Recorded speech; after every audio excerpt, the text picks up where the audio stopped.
Hello everyone, I'm Aditi Srivastav and I'm very excited to welcome you to the first ever episode of the Pocket Aces Power Hour, a power-packed roundtable series where we bring to you insights from experts in the content ecosystem. Every stakeholder in the content ecosystem, be it the creators themselves, or the audiences, or even actors, are abuzz with excitement about streaming platforms, or what we call fondly the OTT platforms. It's really becoming such a huge medium of entertainment in our country today. When we first started Pocket Aces 7 years ago, TV and theatrical were the two big visual mediums, and the first few social platforms were just starting video in India. From then to now, in such a short span of time, the digital ecosystem has really come of age, much like our shows. And this movement has of course been led by the largeness and accessibility of the OTT platforms. I've always said that as a sector and as media professionals, we have a huge power because we reach millions of people with our content. And with that comes huge responsibility of being able to shape the minds of these millions of people. So it is only befitting that the first episode of the Pocket Aces Power Hour is about how OTT has become a culture creator in India. I am so excited to welcome the guests of the first ever episode of our show. With me today are three of the smartest, most powerful and vivacious women of the content ecosystem in OTT. Let's go meet them. Our first guest has had a 2-decade love affair with storytelling. In an illustrious career spanning UTV, Sony Pictures, Alt Balaji and Viacom 18, she has donned many hats, be it writing, directing, editing and of course producing. She's been instrumental in creating some of the most memorable shows on OTT such as Mission Over Mars, Illegal Season 2 and also on TV like Tarak Mehta Ka Ulta Chashma. Please welcome the very talented Manjeet Sachdev. Welcome, Manjeet. Pleasure to be here, Aditi. Thank you. Another content genius and one of the most fun people in this ecosystem is our next guest, who brings with her again 2 decades of experience across fiction as well as non-fiction content. She's worked with giants such as NDTV and Miditech, also led Endemol Shine India's foray into fiction content, and is now leading India Originals at Lionsgate. Some of her very successful shows include The Test Case, Bombay Begums, Arya, and one of my recent favorites, Trial by Fire. Welcome, Mrinalini. Thank you so much for having me, Aditi. Coming from finance to mainstream content, after a decade-long stint with Citibank India, she's been instrumental in making Amazon Mini TV a leading content service in a very short span of time, boasting shows like Hunter, Case To Banta Hai, Physics Wala, and our very own Dice Media's Crushed. Please welcome the business head of Amazon TV, the powerhouse, Aruna Daryanani. Thanks, Welcome, Aditi. Aruna. Thank you for having me. Ladies, I'm so excited for having an all-women session for our first episode. So to kick this off, let's talk about the most important stakeholder for all of us, which is the audiences, right? So what I would love to hear from you guys is how has the thinking around audiences evolved over a period of time in your careers? Earlier, we used to think maybe of geography, age, gender, etc. But now we think of personas, so very different, right? So over to you guys, whoever wants to kick it off. Well, I think having come from television and having sort of had a very specific embodiment of a television audience thrust upon us, I think over the past 5-6 years, especially post-COVID, I think appetites have changed, consumption has changed. And the trick has really been trying to figure that out, because before, television was a very sort of specific parameter within which we functioned. And the data that was coming in was so clear of what was working, what wasn't working, where the world was going. But today, with content coming from all over the world and the fact that subtitles have just changed the game, it's become very different. And I think while of course we will always somewhere feel that mass India is a different beast for us, I think that beast is showing that it's no longer what we used to think it was.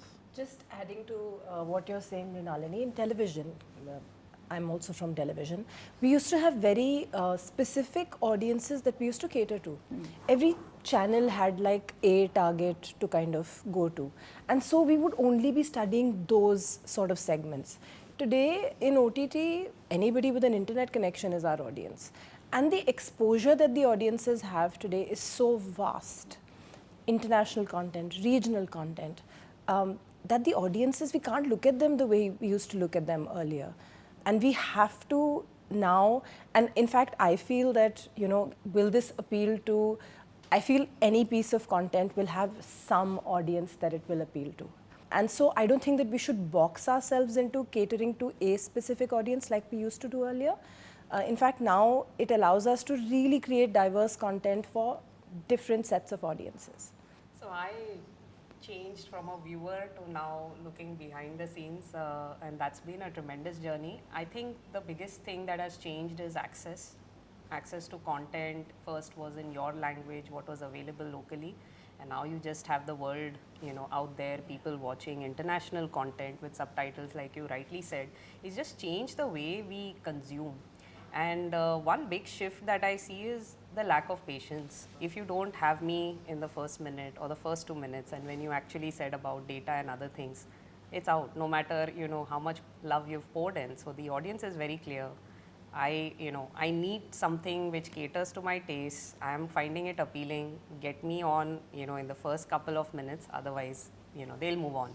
And I guess bhi nahi hota tha with channel surfing. So, but they, like she said, right, the box was limited. You had 10 options, pick from it, and whether you like it or not, this is your universe. Right now, that has completely, been stretched above and beyond. You have things pouring in all parts of the world. You have your mobile phone that can take you anywhere whatsoever. Choices are so abundant. So and like I said, when I always talk to my team, I think, you've been exposed to a huge world of short form content, where it's about short, it's about instant gratification. So the patience to, sit through a very long duration and then, appreciate the story is absolutely something that has shifted drastically, is what I feel. There was this data that we got on our last few shows, which basically tells us that literally in the first 30 seconds, the audiences decide whether they're going to go ahead and watch more or not. So it's that first, so now we are like over-engineering for the first 30 seconds. One word that a few of you used was mass audience. Define mass. I think mass has been chasing us in every pitch, every show. Well, I think the fundamental difference for television used to be really language, which was also a precursor of, say, socio-economic divisions, right? And of course, I'm so glad that we're no longer speaking of Hindi content today, we just speak of content today. But at the time I was doing television, HSM was the buzzword, right? Hindi speaking market. And I think mass was defined by people for whom the primary source of entertainment was television.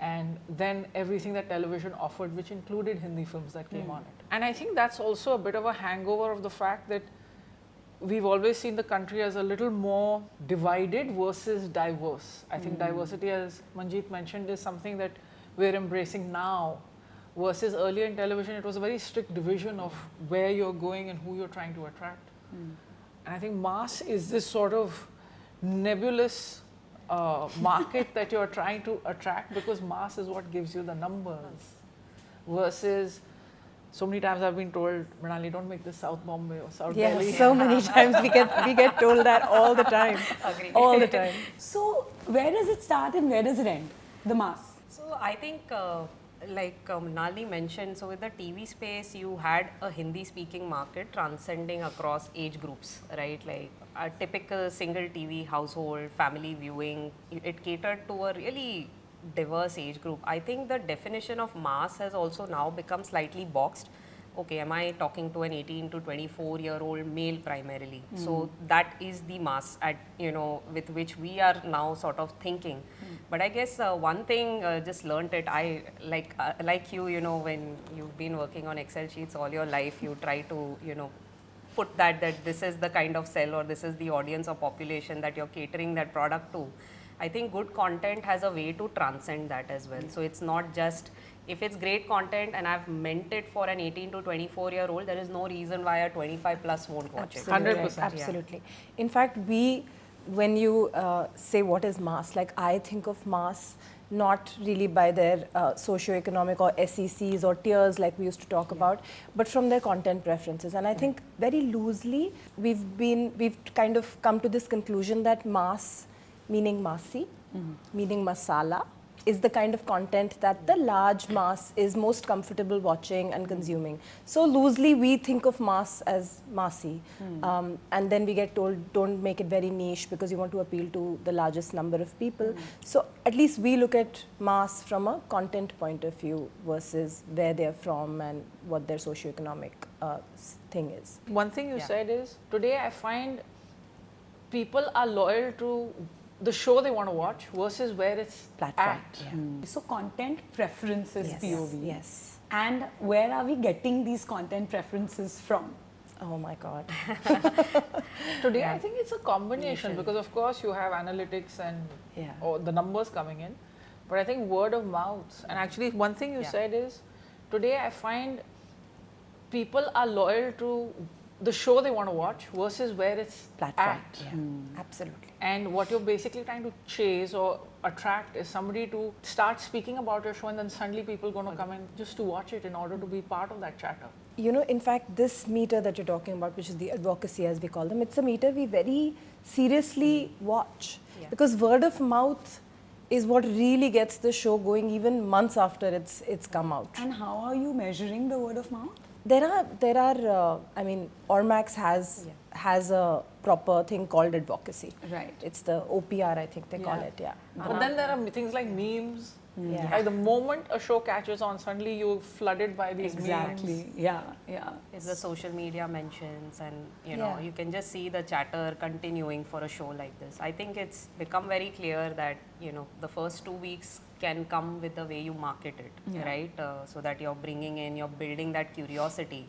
But after that period, it's the word of mouth which will carry you on. No matter how great marketing you do, if that part doesn't catch on, it won't continue. So tell me about a time where you thought you were creating something massy and it didn't work, or you thought you were creating something niche and it worked with the masses. So actually one example which I actually discussed with you some time back, so we did Amazon Mini TV's go live was in the midst of COVID.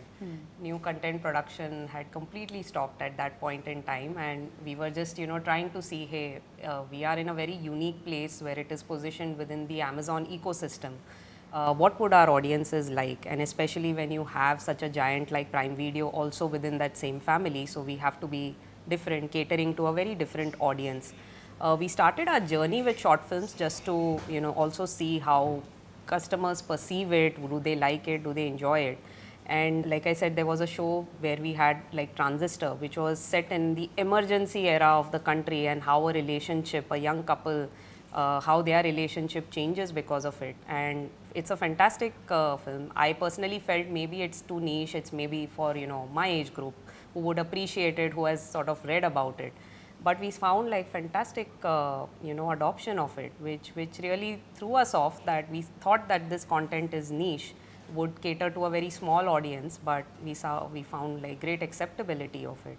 And like I said, if the story is great, it appeals to me, you've explained to me well, you've caught my attention, you're not making it too stretched or boring, I guess can find audiences even when you're not expecting it to be.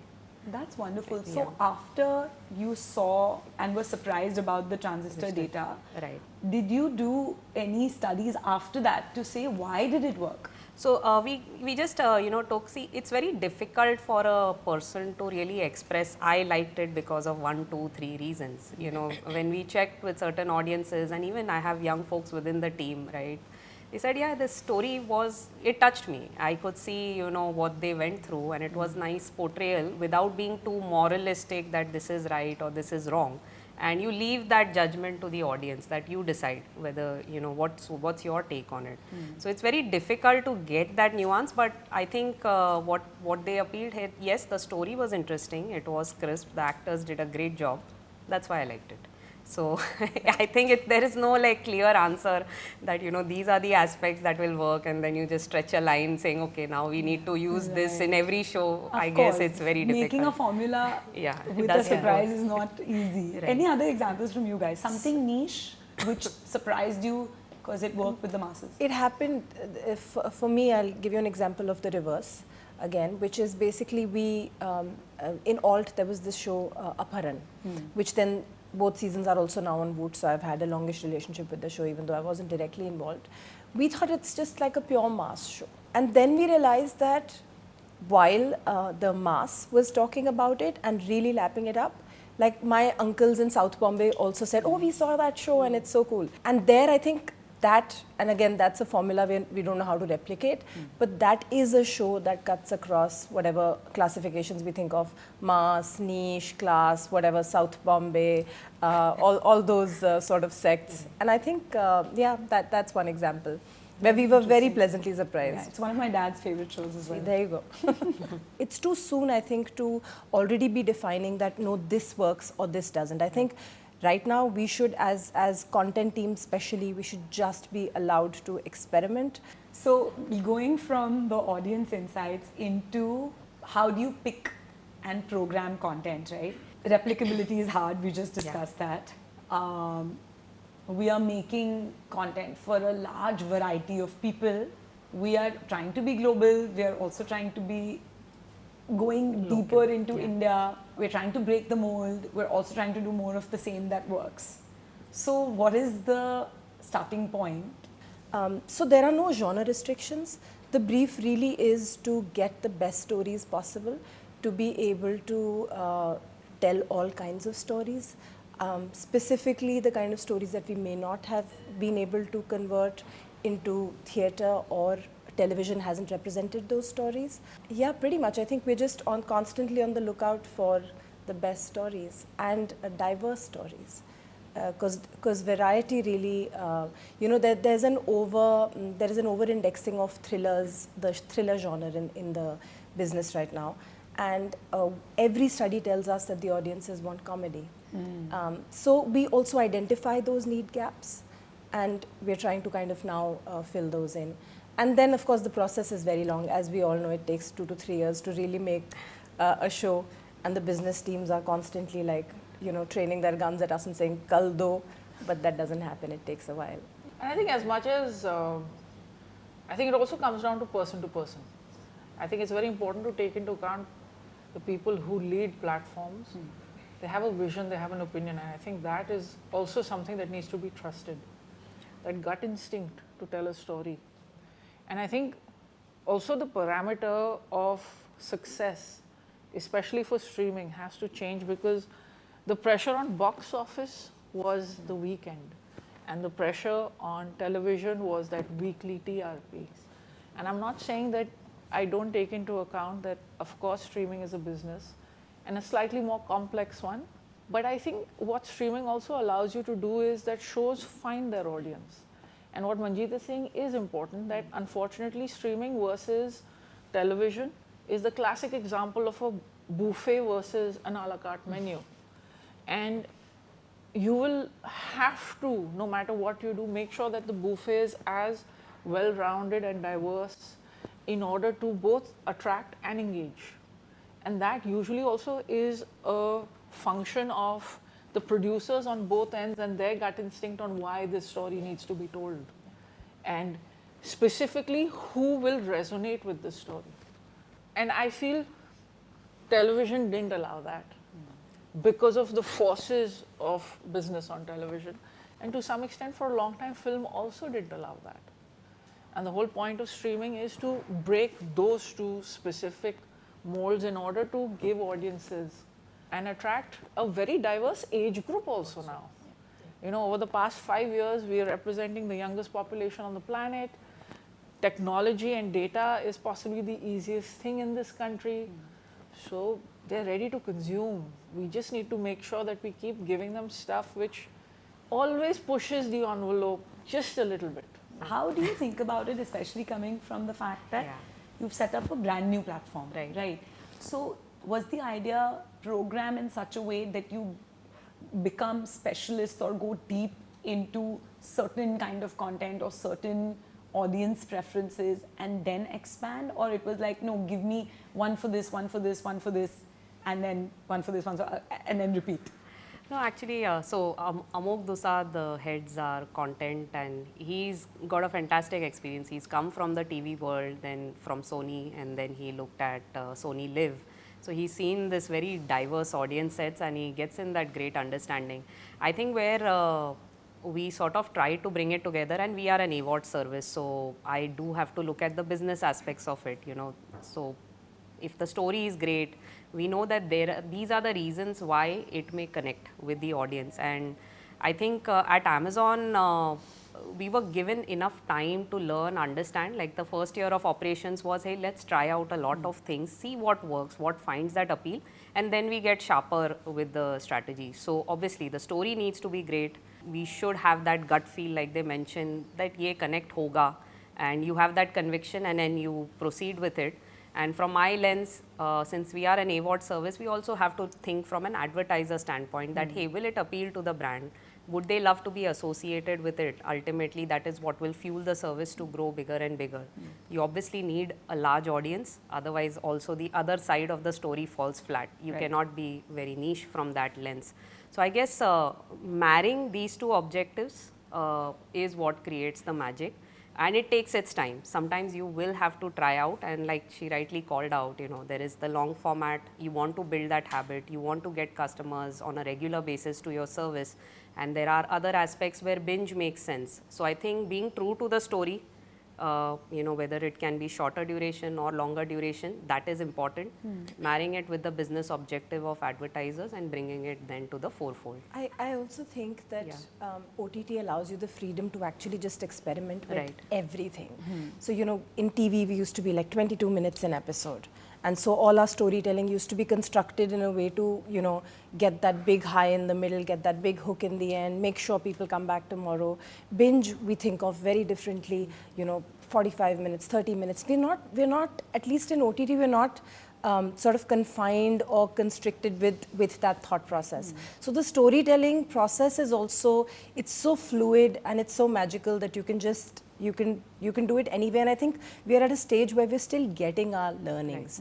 And I don't think that it's too soon, I think, to already be defining that, no, this works or this doesn't. I think right now we should, as content teams especially, we should just be allowed to experiment, to put out the best stories in the most unique manner possible, and then see what happens with it. We might be very surprised. That's true. Like, you know, I wait every week for a Ted Lasso episode because Apple drops it at weekly basis. Best show. But then I, you know, ended up watching Beef in 2.5 days. And it doesn't mean anything. I mean, it means that I'm open for both. Yes. My pet peeve is, if I am meant to go through business reports and sit through meetings going through copious Excel sheets, business should read scripts. Should business report to content or content report to business? Oh my God. In an org? I think it has to be far more collaborative. Okay. And what my pet peeve is, if I am meant to go through business reports and sit through meetings going through copious Excel sheets, business should read scripts. Okay. And they should try and understand, and they should not see directors, showrunners, artists as a value, but they should try and understand the vision. Because I get the fact that it's the entertainment business. I get it. But the money comes from the entertainment. Absolutely. And entertainment is serious business. But it has to be seen as far more collaborative. And I've had this issue even with, you know, simple production teams. I'd love for line producers and the producers on ground to read the actual script and then come and then tell me and then fight with me on the budget. But don't just fight with me on the budget because you saw an overall Excel sheet and you're like, okay, this is too much. And my first question is, have you read this episode? And I think the problem is where the business is seen from a zoomed out view as an overall product versus creatives have to see that each show makes one brand. There's a collective 30 odd shows at a time that are going to build that brand versus just seeing it from subscribers, amount of revenue, earned, cost, etc. Absolutely. I do think that I completely agree with Mrinalini. There needs to be a lot more of working together. A lot of times, and I'm a little more fortunate, I have business teams who actually even sit in on pitch meetings and read whenever they can. So there is a more holistic understanding of why we are doing what we are doing, but they make us think about a lot of stuff that we may not be thinking about as the content team, like who is your audience, who are you making it for, what is the size of that particular audience that you're appealing to. So maybe your budget shouldn't exceed a certain number because there is only that much of that audience available. And those are really things that maybe we were guilty of not thinking about, but we are thinking about that now because, like we all know, it has to. Even for us, it's important that our content is wonderful, it gets seen by the audiences we're making it for, and it makes money for the business. So there needs to be a lot more of working together and understanding where we are coming from or where they are coming from. And but there's still always going to be conflict, no matter what you do. Which is great. Exactly, yeah. Which is great. It's always good to have someone question, because that also makes you really sure of, okay, am I doing this for the right reasons? I never want to be producing a show that I have fallen in love with and only 3 people are going to watch. Exactly. But having said that, I think that synergy between the two teams has to be pushed to be far more closer in order for it never to be the show screwed up versus we both took a decision for XYZ reasons. So I think people will be very interested in knowing how it works, right? So is there a content development budget or a slate budget of a quarter or a year that you guys work on and then you make your picks, right? Does it come, is it budget first and then content second, or is it, hey, this is the kind of stuff we need to do this year to build our brand further, right? Of course, these are the metrics we need to hit, and hence this is the budget we need, and hence the business teams figure out how to give you that budget. How does it work? There is obviously an annual planning cycle because you want to ensure, I guess there is an ambition. What does it take to achieve that ambition in terms of, what are the kind of budgets that you're looking for? How many shows will become a part of it? What would be some of those headlining shows, if I were to call it? What would be the ones which, you will continue to program so that there is freshness on the service? And what we interestingly also do is we keep a separate area for experimenting as well, because you just don't know what will sometimes work and you've not had that past experience as well. So I guess it all comes together in that format.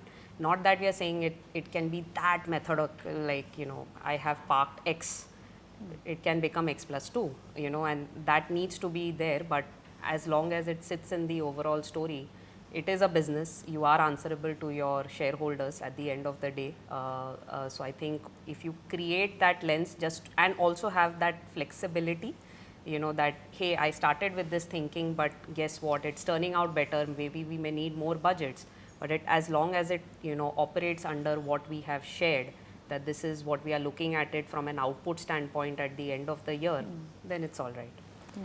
Yeah, I think pretty much with all the orgs that I've been with, we know the size of the pocket. Right. Then we program to that. But again, it's flexible. If there's something that changes midway, then we either increase or decrease. So but we have to know the size of the pocket to begin with. And having a starting number is the best way to start, because honestly, content that way is pretty elastic. You can cut it down or expand it. But you can't do that with the other thing. When a number's been given, then the number's been given. I don't think we've reached a situation so far where it's been completely whack. So tell me, overall, getting numbers, not metrics of your content. What are you evaluating? Freshness, etc. Number metrics, what are they? And how do you evaluate success of a show? I think for anything behind the paywall, the metric is the number of subscribers who pay to watch that piece of content. That's really the behind the paywall. The other metrics that we look at would be things like time spent, completion of episodes, and finally also the advocacy.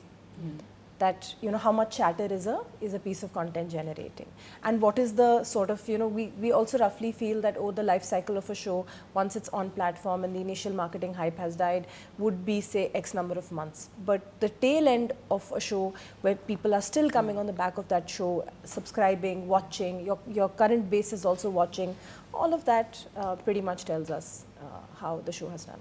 And in front of the paywall? Views. Similar metrics, except views, the subscribers. Yeah. But your current subscribers watching? Also new user who comes. And the new user who comes because of on the back of that show. Not metrics? No, of course metrics. Yeah. You can't escape metrics. Yeah. But I also think a lot of times, and what Manjeet said is 100% true. That's like the public understanding of how well a show is done. But I think also as a producer, then you also evaluate in terms of what were the circumstances, what you were able to achieve, what you were able to do that was a little different, despite all the pressures on you. But those are at a more individual level. At a platform level, it's always metrics because those are undeniable. Yes, sometimes it's great when you've created what they call a cult classic, which when you dropped it, it didn't sort of give you the kind of numbers you wanted. And then maybe 3 or 6 months later, someone discovers it and then it gets its own fan club. But that's a tough one to then support. That's a tough one. Yeah. No, similar metrics. I think it's both quantitative and qualitative. I think quantitative, like Manjeet called out, it's the existing base, how are they reacting to it? How many new streamers were you able to get on the service because of the show? And the qualitative sort of is your completion rates, at what stage have they reached? Because that truly defines, how the show is. I think going beyond metrics helps because, you went with all the necessary inputs on the show to make it really big. And that's what you do with every piece of content in there. But, just understanding, hey, why didn't you watch it? Was there something wrong? Even if you've tested out your marketing and everything, I get those insights help a lot. And people who've come and not watch the whole thing, what made you drop off? Probably just getting a little bit of sense check. It won't give you again a formula based answer, but just gives you a nuance. A lot of insight. And I guess what helps is feed in those learnings in your future projects. Don't make it a one-time activity, otherwise nobody benefits in the process. So I understand you guys do a focus group before releasing the content overall, after making it. Right. So how does that work? No, so initially we do try to stay on trend in terms of what kind of content customers are liking. So that's more just an input. Hey, probably these genres we should program. There is a lot of ask from the viewers for it. Post that, I think even testing out like 1 to 3 episodes, or even your trailer. Like, is it building that curiosity for you? Those things help a lot. But sometimes the outcomes are really different from what you went from a research standpoint, and then understanding, hey, why didn't this appeal to you, or if worked, like what aspect did you like? I think understanding both is equally important so that you feed that in your future slate in some way or form. So what happens when you've done your research, you like the show on paper, you like the show after it got made, but it really didn't work in the focus group? Do you put it out or not put it out? I think it just gives us an ability to tighten certain areas on what they have liked, or I don't think we've reached a situation so far where it's been completely whacked, that hey, the audience has just ditched the, in the FGDs or in the personal interviews. Actually, we do more personal interviews because viewing is so personal now. It's not about group watching anymore. So I guess that sense check you get, hey, this part probably I'm not liking it. And then it's like on the table, should we tighten that area further so that the customers continue to be engaged with the story. I think it just gives you that level of ability to course correct. So you're just course correcting on post. How many personal interviews do you guys do? It ranges, I mean, sometimes it can be, you know, if you just want like hypothesis coming out, it can be 16 or it can go up to 200 And this depending. is like a real audience, not like people in the office. No, real audiences. And you sometimes go up to 200 because you want to test it across like different age groups and genders and cities. That also matters a lot. Right. Because of viewing in an urban area versus a viewing in say a tier 2, 3 town is really different, and how they adopt the content as well. So it just helps you understand that, hey, this probably market is reacting far more positive than this, so should you focus your marketing and promotion activity probably there. But like I said, there's you know, you can do one thing and the outcome can be completely different as well, but really understanding why it was different is important. Comedy is really tough to write, and we just don't give enough time to the writers. So many times we get to hear, ये subscriber driving show नहीं है, ये retention वाला show है. अभी हम subscriber driving show ढूंढ रहे हैं. What does that mean, right? ये comedy, you're saying exactly, every survey, all our short form stuff, everything shows you that this country loves comedy. And even in the 90s and early 2000s, we have done some very, very good comedy, right? And TV continues to do some good comedy today. But I think OTT execs are scared of comedy because they feel it's not bingeable. I would beg to completely defer and say it's the most bingeable, especially after a stressful day, which we all have, no matter who we are. A 15-year-old child also has a stressful day. A 30-year-old also, a 50-year-old also, commute, work, college, school. So bingeability, right? That's the other thing we hear. It's not bingeable, इसमें hook डाल दो, इसको story बना दो, right? If you take a sitcom, you hear इसको story बना दो. If you take something which is clean, इसमें sex डाल दो, गाली डाल दो, और my papa's favorite word, इसमें कट्टा डाल दो.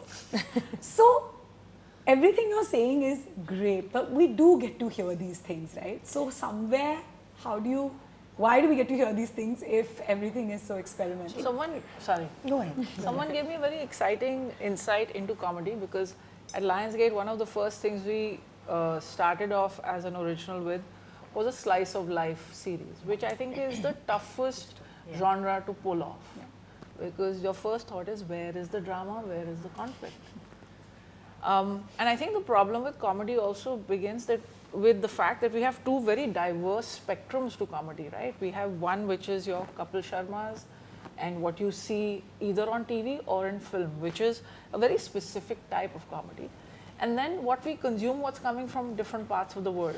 Today, even American sitcoms get lapped up because they've got subtitles. And then I think with comedy, the question becomes, where does comedy for OTT land? Does it mean it becomes a little more risque? Risque usually means either language or sexual, right?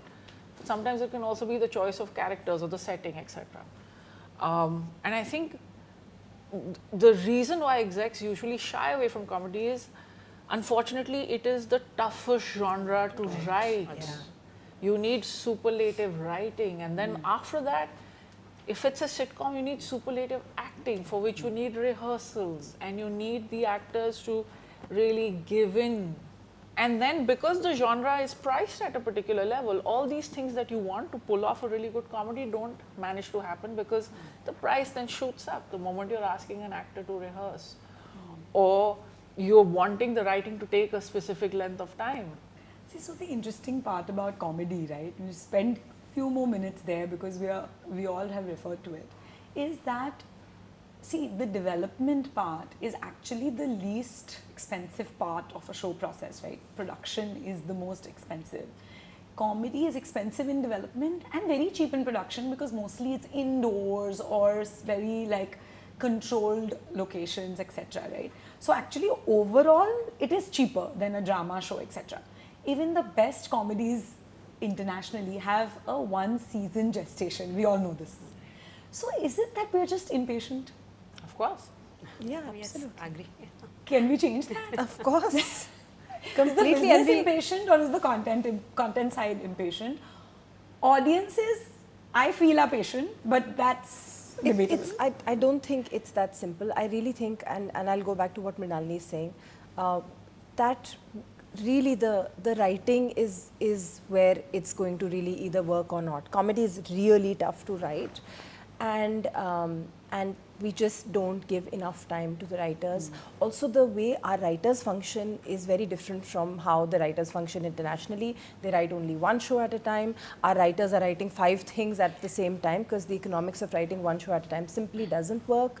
And also comedy, I think, is a very collaborative. I've worked on comedy for 8 years, and I've seen, like, you know, a script would come on set and then everybody would just sit there and add magic to it on set and then you know, shoot. It requires time, it requires patience, and like I said, the base. We just, I hate to say it, but just feels like we don't have enough dedicated comedy writing talent. So then how do we do innovation and diverse content with these constraints? I don't think we should hold back. I think every piece of content needs to be evaluated standalone. And even to Mrinalini's point, your ability in a comedy landscape to engage me through that particular period of time for that 30 minutes is insanely hard. And very few have been able to crack it. And you know, to Manjeet's point, like Tarak Mehta Ka Ulta Chashma has been running for decades and still continues to be so popular. It's created, but there are very few shows who have been able to do that. It takes you know, a different kind of mindset, I guess, right from the writing to production to the actors who come to the table, add their own personal nuance to it so that they become, that character becomes so holistic. But I guess, yeah, I mean, in terms of your question, I guess we need to evaluate every piece of content standalone instead of, you know, trying to box them ki ye sure short formula hai and we should just go behind it. You just get surprised a lot of times, like I told you, that something really works. And just a point in case example which we spoke about, like physics wala, we knew would find resonation with students, but I got a lot of parents who actually came and thanked, saying, hey, we never knew about this story and we are glad we got to learn about it, and you guys are sort of, you know, motivating today's youth to really, you know, work hard, because this story is a quintessential example of a person from a very humble background in a very small city who came to the forefront just because he believed in his dreams. I guess, and if we would have evaluated that lens, oh no, this show won't work with a 25+-year-old because there's no resonance, we wouldn't have even proceeded with it, right? So I guess just evaluating it standalone makes a huge difference. And constantly pushing. Constantly pushing, yeah. So what do? We just keep pushing back and we keep looking for the best stories, especially in comedy. Every single day I make it a point to have one concept which is comedy pitched to us, and we evaluate it. So yeah, we're definitely going to do a lot more comedy. So when I used to work in the development sector, it was a widely known and well understood fact that you give money in the hands of a woman and the whole household benefits, right? In media, there are enough and more studies that have shown that women in content, women in business can result in more diverse topics, more diverse content, which is an obvious thing, right? But is this fact widely understood and applied, right? Given the fact that we're all women today on the panel, I want to talk about your experiences in the workplace, right? Is it different because we're in the entertainment sector and we are programming for different types of people compared to a more traditional sector, or are the challenges still the same? Okay, so let's talk about what happens if there are more women commissioning content. Representation definitely matters. And I feel that with more women commissioning content, you're also seeing a more diverse range of content come out. More stories about women, made by women. There are studies that show that even in media and entertainment, in the corporate sector, there's only 10% women in leadership positions, which is shameful to say the least. And women hire more women, and it's not just a noble cause. It makes absolute business sense too, to make stories about women. If half the population is female, why won't you program for them? So I think for me, the biggest learning has been also to deal with conflict, because if you're somebody who wants to grow in an organization, I think the conflict just happens to expand because decisions then get questioned a little more. And ironically, I've always found women deal with stress at work and conflict at work way better. they deal with it head on, and we're a very people intensive field. So conflicts happen at every stage, whether with a writer, with the showrunner, director, something happens on ground, and I think women deal with it head on. I think there's also a huge misnomer that putting women in programming positions, they would only sort of lean towards a particular type of programming. Not true at all. I think women that way, because if you look at us as anthropologically, at home we cater to everyone's needs, right? We are very aware of the fact that you're catering to an audience that is going to be as diverse as possible. So tell me, when you are, building a team, how do you think of the composition of a team? Totally merit based, or are you thinking of gender diversity as well? Sometimes there's reverse gender diversity, and I've heard a couple of you say that you've been asked to hire more men. How does that work? No, hiring is completely merit based, but having representation from both genders helps. So I think consciously, if we try to do that, and at Amazon level, we are actually focusing a lot on diversity, not just gender, but other areas as well. It definitely helps, and it makes the team more holistic, if I would say. They don't think in one singular direction and bring in diverse point of views. We've been fortunate at Many TV, a lot of the roles, like apart from myself, my head of marketing or growth marketing, even organic marketing, head of compliance, distribution, product, are all led by women. Amog is a very strong male leader that we have in the team. Actually, he brings in the diversity, I would say, so it's a reverse one. I guess just adding to what Mrinalini said, women bring in a lot of balance to that environment which may otherwise get more passionate or heated. They bring in a lot of balance. They're not afraid of saying, hey, I don't know this, can you help me out or help me learn this area. And in terms of really interacting well, even in the most difficult of situations, and bringing people to a common consensus, binding them to a common vision, I feel that women have those traits much stronger. So what about representation of other genders and other orientations in the workplace and in your content? Very, very, very critical. And I think especially OTT, because I feel that OTT tells real stories in a very real way, and more you see how other genders, other sexual leanings, all of that is slowly being normalized. There was a time when, in films we've seen the gay community being represented a certain way, almost caricaturish. Whereas now, there's slowly, we're absolutely moving away from that to, normalizing it to an extent that you may not even address it. And you may just realize in a scene that has nothing to do with their sexuality really, that they're gay, so to speak. No, it's extremely important, because also, to be true to your audience, you have to realize that the world has changed around you. Growing up in the 90s, it was a very different world, and it's become, and we've actually fought to make it a very different world. And I think any corporate structure represents a microcosm of what's out there. So it has to take that into account. And if you can't do it while hiring specifically, because if you're looking at merit based, at least then the storytelling somewhere has to encapsulate that, because that is life today. So is that a lens that this percentage of my slate has to be diverse in certain ways because I know my country needs this today? We need to mainstream certain concepts, and I believe as women we are a little bit more conscious of this stuff.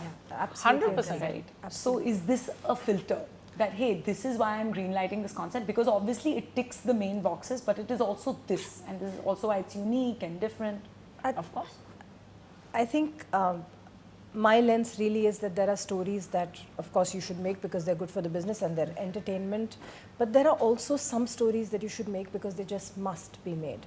There's so much to showcase. It's not just sexuality. I think today we need to showcase ageism. Yes. Having women of a particular age on screen, embodying a full life, having older people fall in love, having people change their careers or take big decisions in life in midlife.